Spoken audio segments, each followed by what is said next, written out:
All right, good morning, everybody, and welcome to another episode of Doing Sport Differently, proudly sponsored by VicHealth. I'm Steve Pallis, your host, and I'm really pleased to be joined by Marion Butler we'll just say Marion Butler from Ballarat to start with, and then tell the story. So, Marion, welcome to the Sports Community live stream.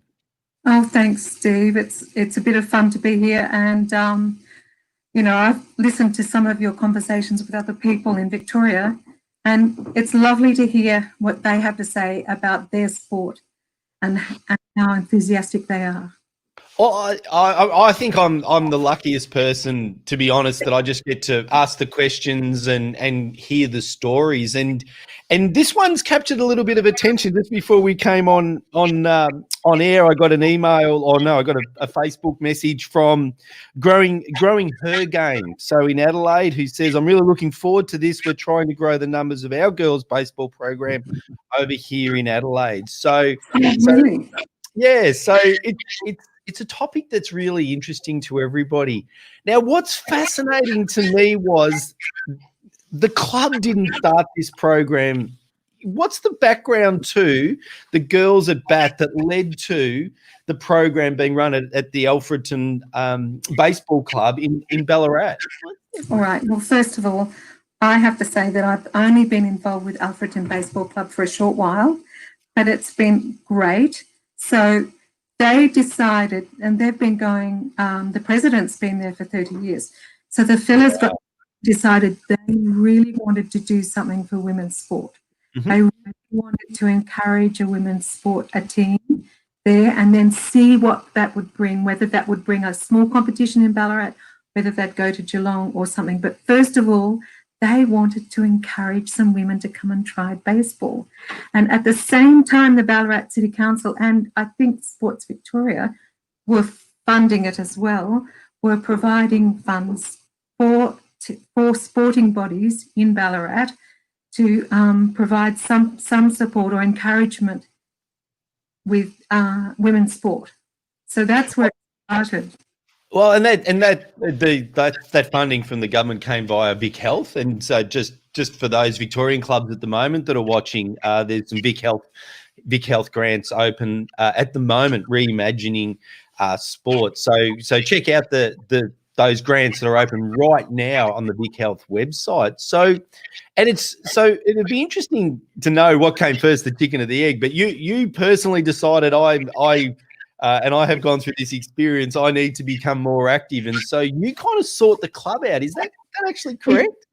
I did. It was chance, absolutely chance. I looked around and I found Alfredton Baseball Club, and I must say that their website led me there. Some websites weren't active or there were no contact numbers or things. I did try a few different places. So by chance, I contacted Alfredton Baseball Club. The president, Greg Quayle, answered the phone, and I had no idea who I was speaking to. And I just said to him, "Have you got any women's baseball club teams?" And there's silence on the other end of the phone. He said, "I can't believe you've asked me that, because we're just applying for funding and we really, really are interested in anyone that wants to play baseball, come and try baseball, and we're not sure how we'll do it or what we'll do." And then he said, "We think we'll start on the 14th of February if you want to turn up then for the day." And I said, "Oh, no, I won't be part of it." So we started last year about a year ago, I guess, September, October, somewhere around there. We had a few meetings and the funding went through thanks to the really efficient people at the Alfredton Baseball Club and their enthusiasm in general, and lots of talking, and then thinking about T-shirts and a team, thinking maybe we could get 4 people to come along. So the funding was for 4 Sunday come and try days. We had it on Sunday, but 4 come and try days, a couple of hours each day.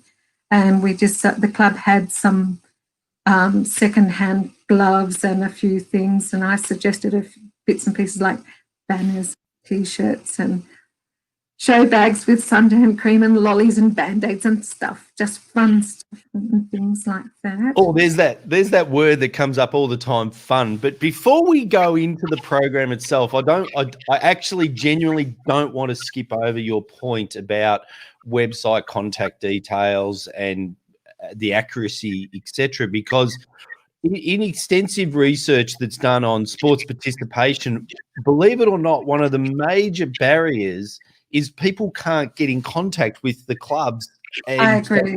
they don't know what the clubs are actually offering. So Yeah.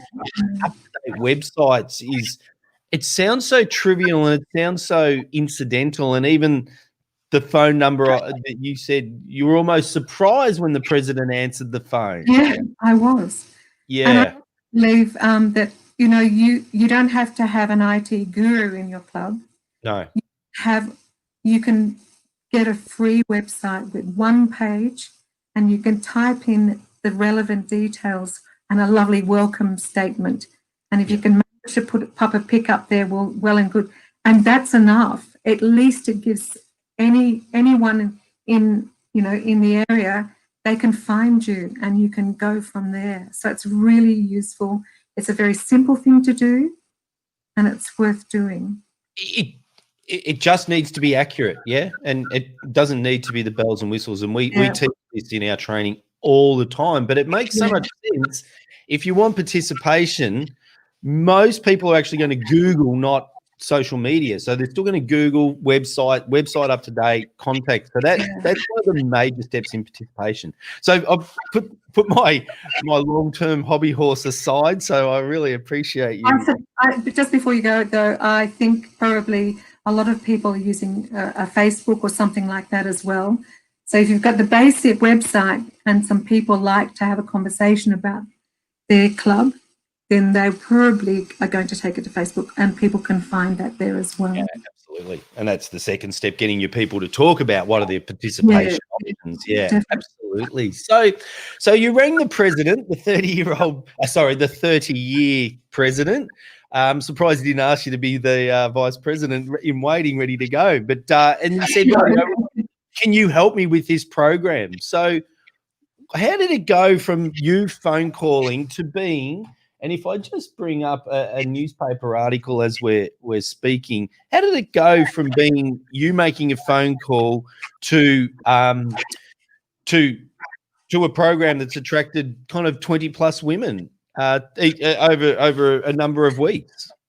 Yeah, it was, I guess the thing is, if you have a few people who are really keen, really keen, and everyone does their little bit, you've got this monumental effect. And you don't have to go out and do everything if everyone's really keen. Rick Trezise is the coach of the Alfreton Baseball Club, and he had offered to help. And I don't suppose anyone thought it was going to be as big as it was. And a few of the young fellows who had never coached before had said that they might hang around. We're all thinking, 4, 5, maybe 6 people might turn up. And we just kept building on that. We thought, we want to have food. We want to have all the bits and pieces that go with making up a team. We want T-shirts, and we want to think of the program that we'll have. If it's a come and try situation, then we want to have, if you want someone to try something, you're not going to go into the specific detail of how to hold a ball too much, or how you've got to run bases too much. What you want to do is give an overall of making it safe and successful to be able to throw and catch a ball, making it safe and successful to be able to hit a ball, and making sure that it's moving quickly enough that everyone has to go, everyone is participating, and everyone realises that it doesn't matter how good or bad they are. And to tell you, we had people come in the end, and they were from 17 to 48, not including, because I upped the average by a long shot. So I was thinking you were around the 17. So the activities on the day, so did the club coach run those for the participants? And Is the Girls at Bat program a Baseball Australia program that the coaches just kind of rolled out for the Come and Try program? We did our due diligence. We asked, Baseball Australia and Baseball Victoria, and we got a little bit of support, but probably looking back, that's something that could be changed, where there is a rollout, a package to hand out. I wasn't able to find that information, but having the enthusiasm and thinking about the basics and being mindful of the ages, but also of the physical capability, people that have never played sport before, a couple of those came along. I mean, that is enormously brave.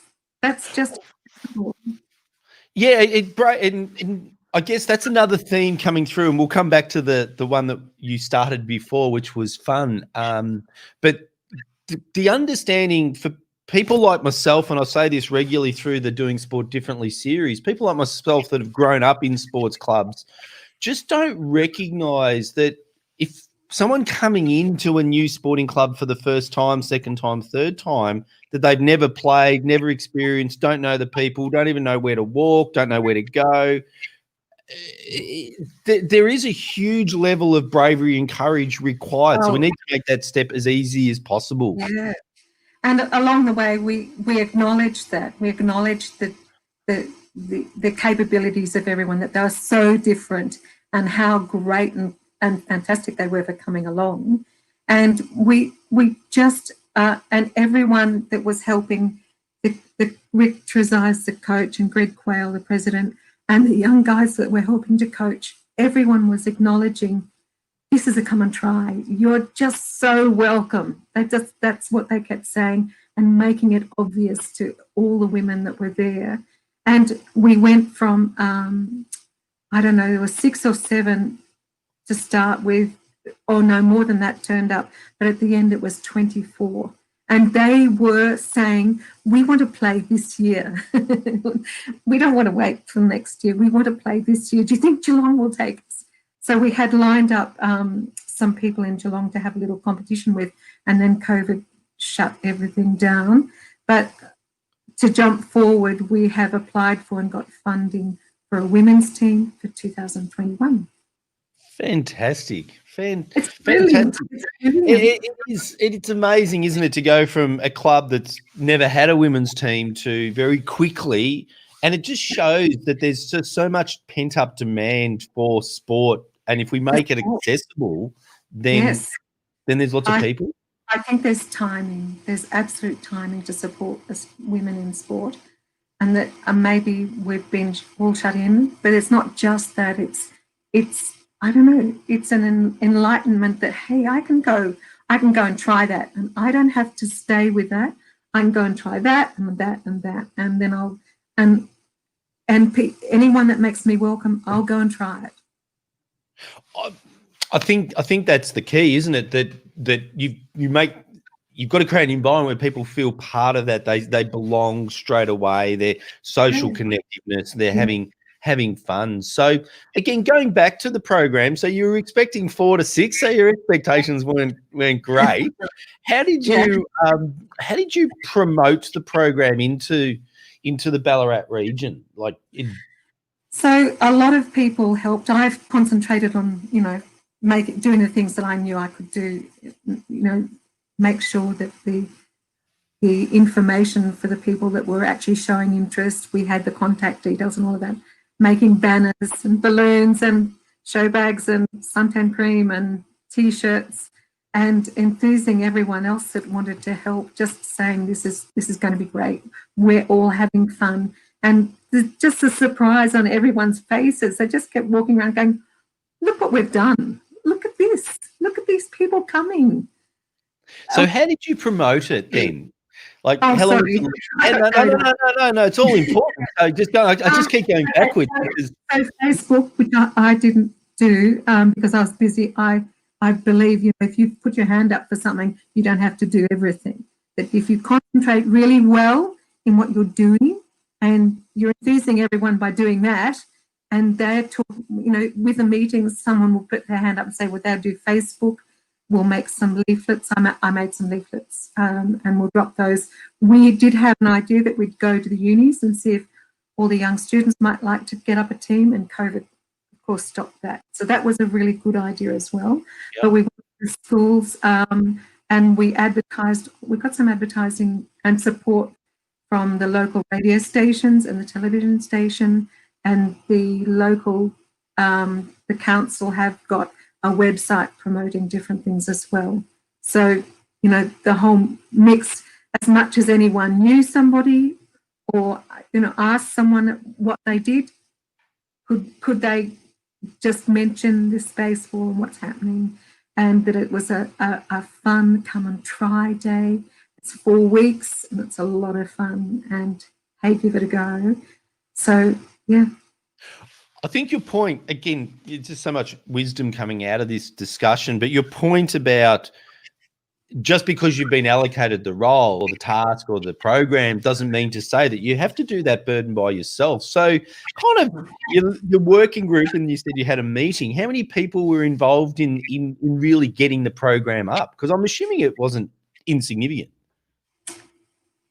Look, there was the treasurer, secretary-treasurer, the president, and the brilliant Robert, who applied for all the funding, and I can't think of what his title is actually. Sorry, Robert.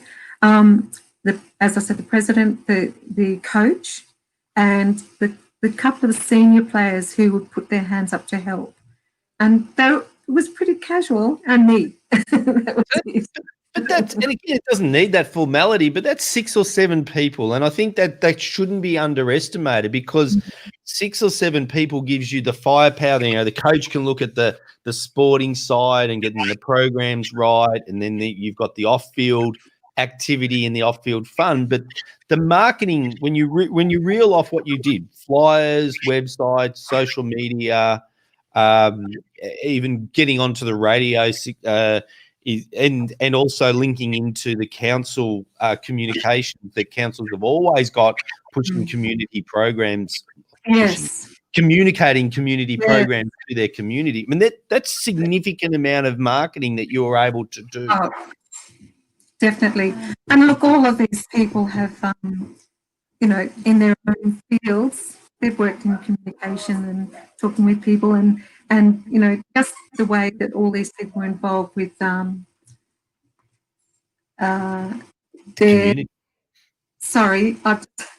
someone's just arrived, they distracted me. The baseball club itself, and the amount of effort they've put in. I mean, these people, it's my club now, but these people had built this little clubhouse that was really efficient and sturdy and everything else, and they've never asked for funding until they did for these women. So that's the sort of enthusiasm that you find. If you find a club that's got so many people enthused and funding themselves by all means, that really tells you, you're saying, oh, this didn't land here from the moon and grow up overnight.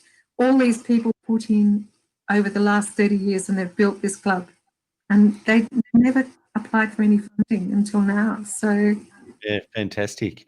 The other interesting thing that you said is, you just said you went from ringing up and saying, hey, do you have a program, to very much, this is your club, this is my home, this is where I belong. And one of the things we're trying to convince volunteers to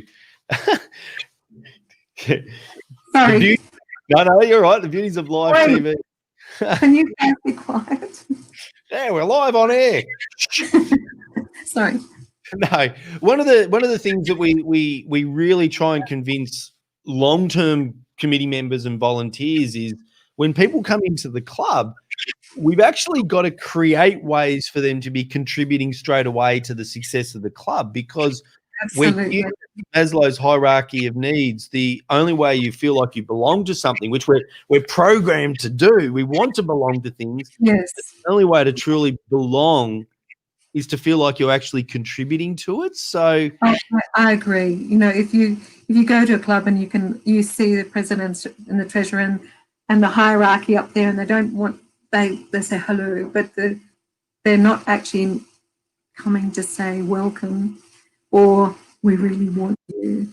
It's more, it's a privilege for you to come in our door. That's not asked. And even defending the hierarchical presidents a little bit, where they often feel like that they don't want to burden new people, or they don't, or people don't have the time or whatever to help. But the reality is, when we unravel that, for whatever the motivation, when we unravel that, people are just shocked at the level of people's willingness to contribute, not realizing that the more they contribute, the more they get back, you know, from the process. Yeah, and I think too, it's easy to overlook. It's easy to overlook when someone comes in the door. They have got, if they're 30, they've got 30 years experience of some sort. Yes. They may well have something that you're looking for. And that, again, is what the president, Greg Quayle, said to me. He said, you never know who's going to come in the door and what they might want to offer and what they can do or who they know. He said he's just respectful of that. And I thought, yes, I agree. I think that's good. Which then is how you get on the radio, you get into the council communications, you get into, and you take it from 0 to 25, create a great experience.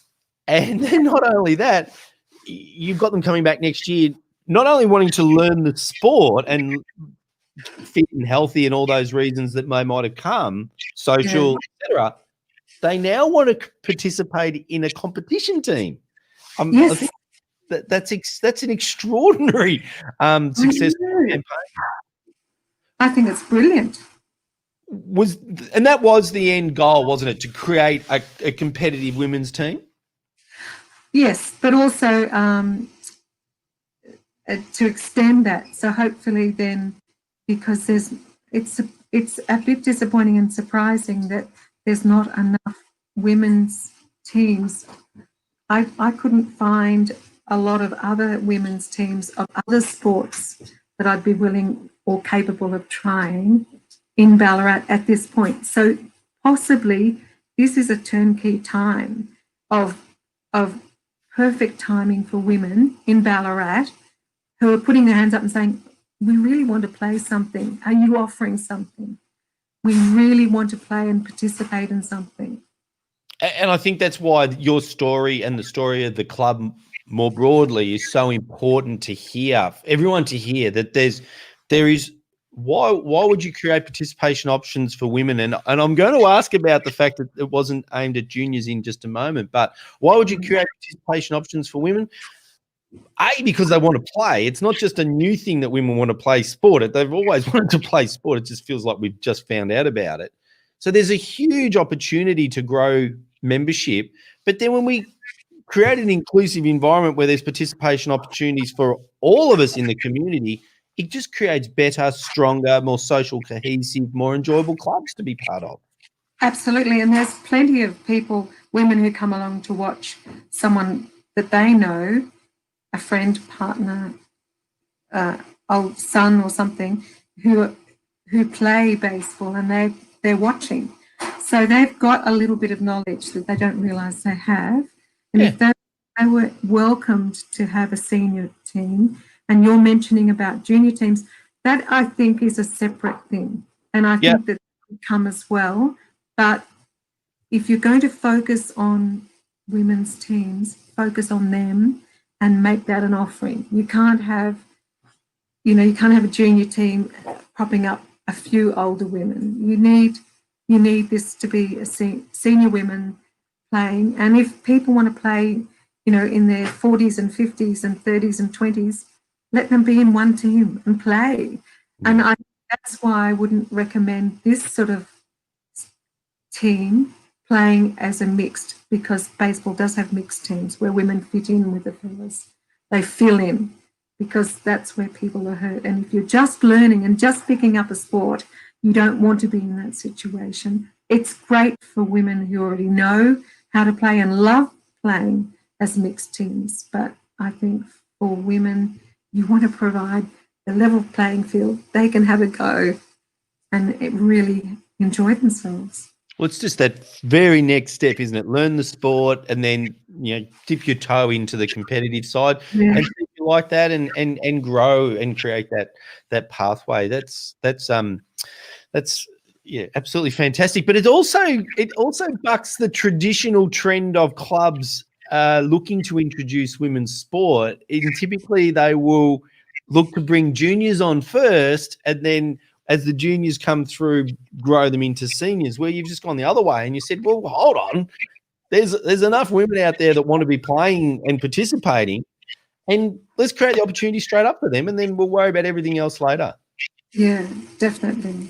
Yeah, and you've proven that. So if you were going to give some advice to those that are starting, and again, it could be baseball, could be softball, could be any female sport, hockey, which you've been involved in over the journey. What would be your advice when you're starting from zero? Because you were the phone call. Just contact somebody, find a contact number, and make a phone call and come along and try something. Try anything. Try all sorts of different sports. You'll find, I think across the world, like I've been involved with the World Masters Games. Yep. God, I was a young person compared to some of the people competing there in team sports as well as the individual sports. And you just get so excited. Yeah. Just such a fun thing to do, to be part of.